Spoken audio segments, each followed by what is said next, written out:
226 Dia tidak akan pernah menjadi seorang bandit. Suara Lian Kang benar-benar terdengar penuh harap. Nak, dari mana ibu bisa mendapatkan uang 1 juta saat ini juga? Itu bukan jumlah yang kecil. Kamu bisa memintanya pada kakak sepupu. Dia adalah menantu kedua dari keluarga Huo sekarang. Dia bisa mengeluarkan uang 1 juta sesuka hatinya. Zhao Xinchen tanpa sadar menatap ke arah Yan Jingyi. Raut wajah Yan Jingyi sudah berubah keruh. Matanya masih menatap lurus pada Lian Kang. Apa dia adalah tipe orang yang bisa mengeluarkan uang 1 juta dengan begitu santainya? Si Asteris Lan. Jika ya, kenapa dia masih tinggal dengan keluarga Huo dan ditindas di sana? Kenapa dia tidak mencari selingkuhan pria muda saja? Menyadari aura dingin yang dikeluarkan oleh Yan Jingyi, Huo Qingyuan tanpa sadar menggeser sedikit posisi duduknya. Yan Jingyi, J Asteris Lan kecil itu sudah tidak mau mengakui saudaranya. Dia bahkan mengusir ibu. Apa kamu pikir kamu masih bisa mendapat uang darinya? Ibu sudah keterlaluan. Bisa-bisanya ibu menyebut Kak Jin kita J Asteris Lang. Zhao Xinchen merasa tidak bisa membiarkan Lian Kang lepas begitu saja. Dia kemudian mengambil pisau buah yang ada di atas meja dan menggoyangkannya di hadapan Lian Kang. Punggung Lian Kang langsung terasa kaku. Dia bahkan tidak berani bergerak sedikitpun. Nak, beritahu gurumu dan minta keringanan padanya. Kita akan membayarnya dalam waktu 2 hari. Lian Kang langsung marah mendengarnya. Jujur saja, kamu hanya tidak ingin mengeluarkan uangmu, kan? Jangan pikir aku tidak tahu jika kamu diam-diam telah menjual gelang yang diberikan oleh keluarga Huo kepada kakak sepupu. Gelang batu giok darah itu. Belum lagi semua uang yang kamu dapatkan dari kakak sepupu. Apa itu semua tidak bernilai 1 juta? Gelang batu giok darah. Kapan keluarga Huo memberinya gelang batu giok darah? Melihat raut bingung Yan Jingyi, Huo Qingyuan pun menjelaskan dengan berbisik, kakak ipar, itu benar. Bukankah kakek memberimu sebuah kotak kayu setelah kamu dan kakak kedua mendapatkan akta nikah? Apa yang ada di dalam kotak itu adalah perhiasan yang telah diberikan secara turun-temurun oleh nenek moyang kami selama 100 tahun. Dan gelang batu giok darah itu pasti bernilai jutaan. Keparat. Dia mulai mengingatnya. Pemilik asli tubuh ini tengah bersama Chen Yulian saat menerimanya. Sebelum dia membuka kotak itu, Chen Yulian sudah lebih dulu mengambilnya dan berkata akan menyimpannya, dan akhirnya dia pun lupa. Gelang senilai jutaan itu dicuri oleh Chen Yulian. Mata Yan Jingyi berkilat tajam, keterlaluan. Jika Chen Yulian tidak menghancurkannya, dia tidak akan pernah menjadi seorang bandit. Gelang itu milik kakak sepupumu. Bagaimana mungkin aku menjualnya? Lian Kang tersenyum sinis, Bu, apa kamu pikir aku bodoh? Bukankah kamu diam-diam menghubungi seorang kolektor untuk menjual gelang itu? Kamu bahkan memberinya diskon, kan?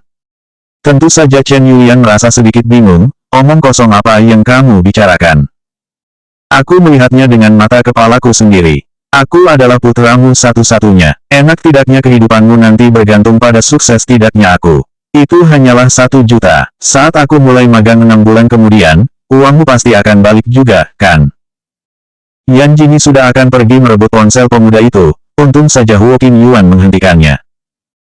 Pada akhirnya, Chen Yulian pun mengalah dan mentransfer uang sebesar 1 juta ke rekening Lian Kang. Nak, ibu sangat berharap padamu. Belajarlah dengan giat. Ibu menunggu kesuksesanmu. Lian Kang tidak malu sama sekali telah menipu ibunya. Ia langsung menutup telepon itu. Setelah itu, dia menatap Zhao Xinchen sambil tersenyum layaknya anjing kecil. Tuan Zhao, aku sudah mendapatkan 1 jutanya. Bisakah Anda melepaskanku? Zhao Xinchen melihat notifikasi pesan uang masuk. Ya, bagus. Bagaimana caramu untuk mengembalikan uang ibumu? Hei, anggap saja aku telah ditipu. Keluarga Huo sangat kaya. Mereka tidak mungkin bisa mengusir ibuku pergi. Dia pasti akan kembali lagi. Konyol, sepertinya ibumu telah menjual gelang Kak Jinku untuk mendapatkan 1 juta ini. Pikir Zhao Xinchen. Bab 227 berani-beraninya kamu menjual barang milik nyonya muda kedua. Tuan Zhao, aku. Zhao Xinchen melambaikan tangannya dengan tidak sabar, keluar. Baik, aku akan keluar. Lian Kang hampir jatuh terguling sebelum berlari keluar. Sesaat setelah kepergian pemuda itu, gaya arogan yang ditunjukkan Zhao Xinchen langsung lenyap seketika. Ia menatap Yan Jingyi dengan senyum semanis anjing pudel, Kak Jin, bagaimana kalau uang 1 juta ini untukmu saja? Bola mata Yan Jingyi melebar, arlojimu. Tidak apa-apa, itu hanyalah hadiah ulang tahun, aku juga sudah bosan memakainya. Yan Jingyi mengangguk-angguk, dan dengan senang hati menerima uang 1 juta itu. Tapi, matanya yang berbinar karena akan mendapatkan uang 1 juta mulai meredup saat mengingat gelang batu giok darah bernilai 1 juta tadi. Dia kemudian bangkit dan menunjuk Huo Qingyuan, Huo Qingyuan, ayo pergi menagih hutang bersamaku. Zhao Xinchen adalah orang yang sangat kejam. Dia mengirim seseorang untuk memberitahu Chen Yuyan bahwa perempuan itu telah ditipu oleh putranya sendiri. Begitu Yan Kang pulang, ia langsung disambut oleh pukulan dari Chen Yuyan. Rumah baru Chen Yuyan masih direnovasi. Saat ini mereka masih tinggal di rusun lamanya. Omelan-omelannya yang sangat memekakkan telinga membuat hampir semua tetangga tahu kalau putranya yang bodoh telah menipunya lagi. Yan Jingyi dan Huo Qingyuan datang ke rumah Chen Yuyan bersama seorang pengacara, pengawal, dan 2 petugas polisi. Saat ini sudah ada banyak orang yang berkerumun. Salah satu petugas polisi mengetuk pintu rumah Chen Yuyan terlebih dahulu. Chen Yuyan masih mengomel di dalam rumahnya. Dia membuka pintu dengan marah dan hendak memaki orang yang datang ke rumahnya, namun dia langsung menciut begitu melihat seorang polisi berdiri di depan pintu. Pak polisi, Anda. Polisi itu menunjukkan tanda pengenalnya terlebih dahulu sebelum menjawab, Nyonya muda kedua keluarga Huo melapor pada kami bahwa Anda telah menjual barangnya tanpa izin dengan jumlah yang diduga mencapai 1 juta yuan. Hal ini menyebabkan dampak yang serius. Sekarang, mohon ikut kami ke kantor polisi. Chen Yuyan begitu panik saat mendengarnya, namun ia masih berusaha tersenyum. Pak polisi. Sepertinya ada kesalahpahaman di sini.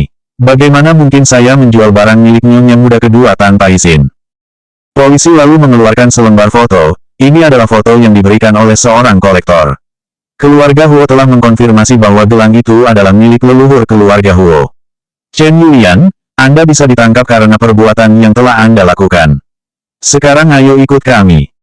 Chen Yuyan menatap Lian Kang yang tampak senang melihat penderitaannya. Sementara putrinya masih duduk dengan acuh tak acuh di sofa. Chen Yuyan pun menggertakkan giginya. Pak polisi, Nyonya kedua sudah memberikannya kepadaku. Karena telah diberikan kepadaku, maka sah-sah saja bukan kalau aku menjualnya, kan? Yan Jingyi pun perlahan muncul. Dia memakai kacamata hitam besar dengan bingkai lebar yang hampir menutupi seluruh wajahnya. Bibi, berani sekali kamu mengucapkan omong kosong. Kapan aku mengatakan hal seperti itu padamu? Yan Jingyi, jal asteris ini. Chen Yuyan mengepalkan tangannya sembari menatap Yan Jingyi dengan sorot membunuh. Namun dia langsung gugup ketika melihat pengawal yang ada di belakang Yan Jingyi. Jin, tolong panggil aku Nyonya muda kedua. Terima kasih. Ekem, Nyonya muda kedua, sepertinya kamu sangat pelupa. Saat itu kamu sendiri yang memberiku sebuah kotak kayu berisi gelang. Aku hanya memintamu membantuku menyimpannya dulu. Apa aku berkata akan memberikannya padamu? Aku tidak mengira kamu memberikannya padaku. Yan Jingyi bertanya memastikan, jadi artinya kamu mengaku telah menjual gelangku. Raut wajah Chen Yuyan agak berubah, aku. Karena kamu sudah mengakuinya, masalahnya menjadi jelas. Yan Jingyi melanjutkan dengan nada dingin, kembalikan gelang itu atau berikan uang hasil penjualannya padaku. Jika tidak, maka jangan salahkan aku kalau harus mengabaikan hubungan keluarga kita dan menjebloskanmu ke penjara dengan tanganku sendiri.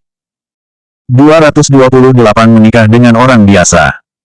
Nyonya muda kedua, pikirkan baik-baik. Berkatku kamu bisa menjadi menantu keluarga Huo. Aku menolongmu tanpa pamrih. Tidakkah kamu berpikir kalau kamu sudah bersikap kelewatan?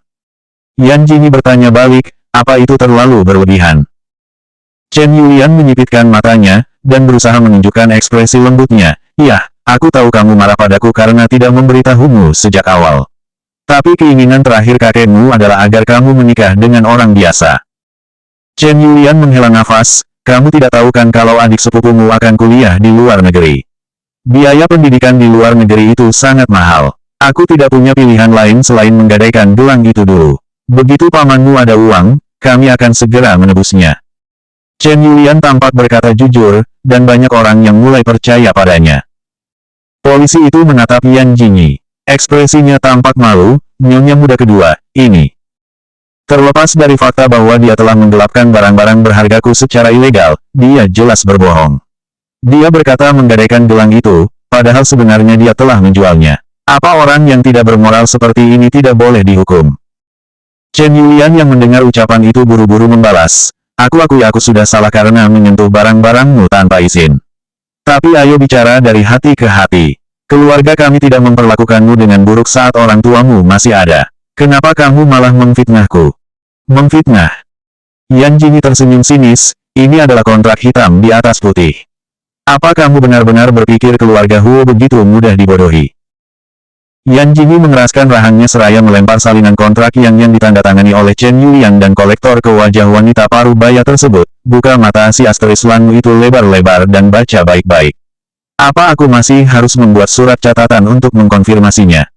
Chen Yulian merasa terguncang. Ia baru sadar bahwa dia terlalu meremehkan kemampuan keluarga Huo. Mudah sekali bagi keluarga Huo untuk menemukan penjual gelang itu. Ternyata dia memang menjual barang orang lain secara ilegal. Bukankah gadis cantik bertopi itu adalah orang kaya? Tapi Chen Yulian sudah keterlaluan. Tidak peduli seberapa kaya mereka, dia tetap tidak boleh menjual barang milik orang lain tanpa izin. Benar, karakter putra Chen Yulian juga begitu buruk. Banyak anak-anak di sini yang takut padanya. Apa ada yang percaya kalau dia mau kuliah ke luar negeri? Suara-suara penuh cemoohan terdengar satu demi satu. Chen Yulian merasa wajahnya begitu panas. Rasanya ingin sekali dia masuk ke dalam lubang tikus. Chen Yulian juga bukan orang baik. Hanya beberapa orang saja yang mau bergaul dengannya di sini. Perbuatannya itu sama saja dengan mencuri. Dia telah mencuri barang orang lain, dan katanya barang itu bernilai 1 juta. Ya Tuhan, orang ini adalah iblis. Pak polisi, cepat tangkap dia. Apa wanita ini akan menyuruh seluruh keluarganya untuk mencuri barang-barang kita nanti? Yan Jingyi menatap pengacaranya. Pengacara itu pun segera mengerti. Dia segera membacakan informasi yang ada di tangannya dengan intonasi yang jelas. Menurut pasal XX hukum pidana, perbuatan Chen Yulian masuk ke dalam kategori kejahatan berat. Gelang atau uang dari hasil penjualan gelang itu harus dikembalikan pada nyonya muda kedua. Jika tidak, maka kami memiliki alasan untuk melayangkan gugatan dan melawan nyonya Chen Yulian sampai akhir. Konyol. Tim pengacara keluarga Huo adalah salah satu yang terbaik di negara ini. Mereka tidak pernah kalah.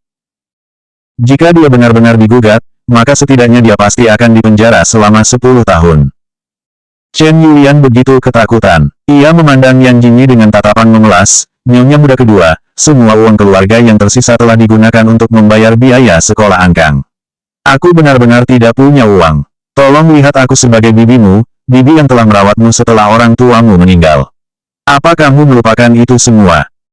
229 Kamu sedang cari mati, iya. Yan Jingyi berang. Kamu punya uang atau tidak, apa itu penting bagiku? Berapa usiamu? Kamu bahkan menikah lagi dengan pamanku. Kalau di zaman dulu, kamu ini sudah seperti seorang selir. Kamu tahu apa itu selir? Gundik. Kenapa aku harus bermurah hati pada seorang gundik? Apalagi, itu adalah putramu dengan mantan suamimu. Jadi jangan mengait-ngaitkannya denganku. Dia tidak memiliki hubungan darah sedikit pun dengan pamanku. Diam-diam Huo Qingyuan tengah menertawakan Chen Yulian. Dia pantas mendapatkannya. Salahnya sendiri kalau dia menggali lubang kuburnya sendiri. Menggelapkan uang orang lain adalah kejahatan yang serius. Apalagi itu adalah uang kakak ipar kedua. Kamu sedang cari mati, iya. Yan Jingyi melepaskan kacamata hitamnya dan menatap Huo Qingyuan. Gadis itu pun langsung mengerti. Selanjutnya adalah gilirannya. Huo Qingyuan menunjukkan gayanya sebagai nona muda yang nakal dan sulit diatur. Ia melipat tangannya di dada. Kedua matanya menatap Chen Yulian dengan sorot merendahkan. Alisnya sedikit menukik. Ekspresi wajahnya tampak jijik. Berapa hargamu? Apa orang sepertimu ini masih layak melakukan tawar-menawar dengan kakak ipar keduaku? Aku rasa kamu hanyalah seorang wanita kampung yang belum pernah melihat dunia sebelumnya. Kamu terlalu menjijikkan dan serakah. Hanya karena gelang milik kakak ipar keduaku sangat berharga, membuatmu bersikap semakin serakah. Chen Yulian sudah pernah bertemu dengan Huo Qingyuan, jadi dia sudah tahu perangainya. Melihat Huo Qingyuan yang tengah mendampratnya, dia tertegun dan tidak berani berkata-kata. Aku juga melakukannya demi masa depan putraku. Tutup mulutmu. Apa aku menyuruhmu bicara? Kamu bilang demi masa depan putramu. Putramu itu telah menggoda sahabatku. Dia mencari masalah dengan putra pemilik Heng Yuan Real Estate dan merusak arlojinya. Huo Qingyuan berhenti sejenak sambil menatap Chen Yulian dari atas ke bawah. Apa kamu tahu berapa harga arloji itu?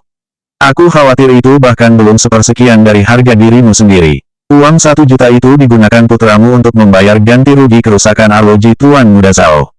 Kamu pikir itu benar-benar untuk biaya sekolah putramu?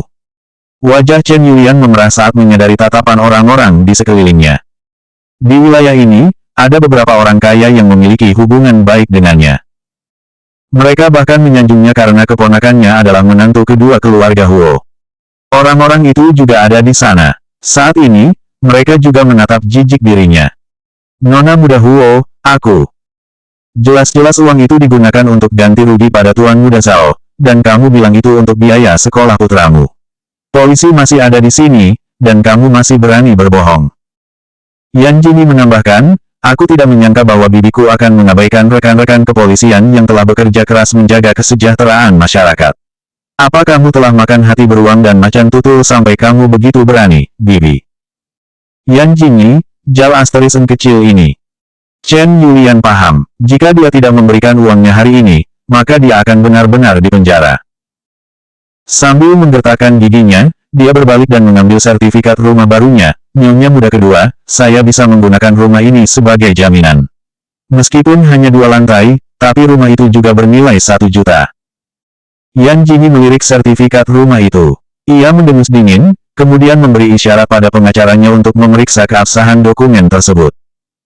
Bisnis keluarga Chen Yulian sendiri telah mengalami kerugian besar. Ditambah dengan putranya yang sangat suka berulah, selain rumah tua yang mereka tinggali saat ini, keluarga Chen Yulian bisa dikatakan bangkrut. Terlebih lagi, rumah tua ini bahkan tidak layak huni. Apa yang dipikirkan para tetangga mengenai mereka setelah masalah hari ini terjadi? Untuk menyenangkan hati Yan Jingyi, Huo Zixin telah menebus gelang itu dengan uangnya sendiri. Hanya dengan tangan kosong, Yan Jingyi telah berhasil mendapatkan tabungan sebesar 1 juta dan sebuah rumah secara gratis. Suasana hatinya begitu baik selama berhari-hari. Kakak ipar kedua, bukankah drama barumu akan mulai syuting minggu depan? Perusahaan telah mengambil tawaran pemotretan majalah untukmu. Pemotretan itu akan dilakukan di negara M. 230 sepertinya kakak ipar kedua ingin berselingkuh darimu. Huo Zixin berteriak nyaring sambil bergegas mendekati Yan Jingyi. Tiket pesawatnya sudah kupesankan. Perusahaan juga telah menyiapkan seorang asisten sementara yang akan mengikutimu selama perjalanan. Pergi ke negara M untuk pemotretan majalah. Yan Jingyi memandang Huo Zixin dengan wajah tanpa ekspresi, kenapa harus dilakukan di sana? Karena itu undangan dari majalah sana, edisi internasional, jadi orang-orang di seluruh dunia akan bisa melihatmu nanti. Kakak ipar kedua, ini kesempatan besar untukmu. Aku tidak bisa bahasa Inggris, ucap Yan Jingyi serius. Hei, itu bukan masalah besar. Asisten yang disiapkan perusahaan bisa menjadi juru bahasamu. Tapi, Huo Zixin menatap Yan Jingyi, kakak ipar, mungkin kamu adalah satu-satunya anggota keluarga Huo yang tidak bisa bahasa Inggris. Yan Jingyi tidak terima, jangan bercanda, Huo Qingyuan juga pasti tidak bisa. Huo Zixin merasa bimbang selama beberapa saat. Dia diam-diam menghitung kemungkinan terburuk yang akan ia dapat setelah mengatakan kebenarannya. Tapi melihat Yan Jingyi yang tampak santai, akhirnya dia tidak bisa menahan diri untuk mengatakan, sungguh hanya kamu yang tidak bisa. Bahasa Inggris adalah satu-satunya mata pelajaran yang Huo Qingyuan kuasai setiap saat. Dia pernah tinggal di luar negeri selama 2 tahun dulu. Yan Jingyi mengalihkan wajah dari layar ponsel, lalu menatap Huo Zixin dengan tatapan dingin dan mematikan. Punggung Huo Zixin langsung terasa dingin, uhuk. Tapi hanya itu saja satu-satunya kelebihan yang dimiliki Huo Qingyuan. Bahasa Inggris memang sulit dipelajari. Aku juga mempelajarinya karena pukulan kakek dan kakak-kakakku. Padahal, akan lebih baik kalau dia tak menjelaskannya, karena Yan Jingyi bahkan semakin merasa tidak suka saat mendengar penjelasan itu. Aku rasa sepertinya kamu masih ingin kupukul lagi. Huo Zixin menggigil dalam sekejap. Dia salah apa? Setelah itu, omelan Yan Jingyi pun mulai terdengar. Apa gunanya belajar bahasa asing? Aku bukan berasal dari negara itu. Jangan seperti monyet yang memecahkan jagung. Kamu melupakan bahasa negaramu sendiri dan malah menyembah sekelompok orang asing. Dia hanya tidak mau mengakui jika dia tidak bisa mempelajarinya. Kalau begitu, pemotretan ini. Si Asteris Lan, aku tidak mau melakukannya.